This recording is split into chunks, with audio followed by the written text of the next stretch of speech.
سلام بچه‌ها، میخوام بهتون یاد بدم چجوری یاد نمیدم مکانه که اسلحه مخفی داخل GTA سن آندریاس کجاست. شما باید بیان این طرف نقشه. خب کجا؟ اینجا ساحلی بود.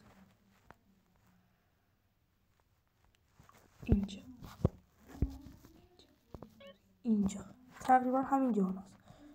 خب اگر تو GTA سن آندریاس اسلحه‌ای نداری، 2 تا جای است برای اسلحه مخفی. یکی اینجاست، یکی هم که توی پارت 2 ویدیو بعدم بهتون میگم.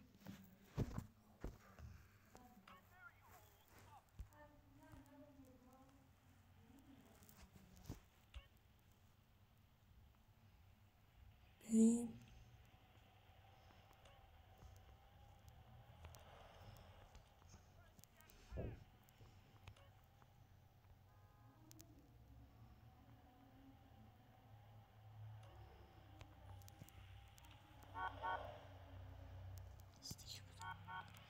میریم دیگه.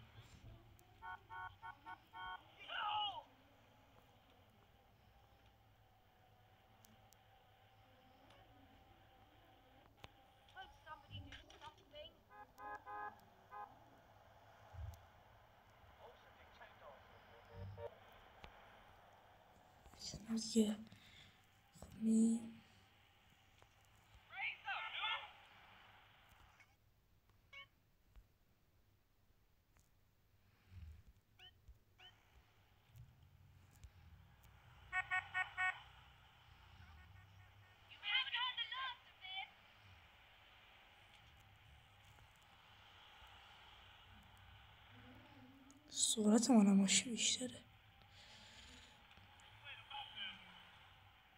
ای مردی. جای من ویدیو 2 دقیقه است بگیرم. خب بچه ها همینجا میاین اینجا. درست اینجا بود. اینجا باید باشید.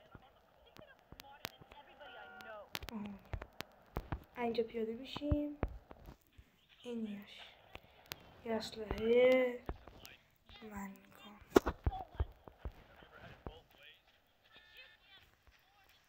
با یه چیز. Don't blame me, blame society.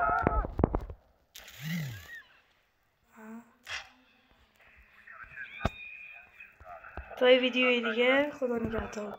برای اسلحه اسنایپرم پارت 2 براتون میذارم. خداحافظ.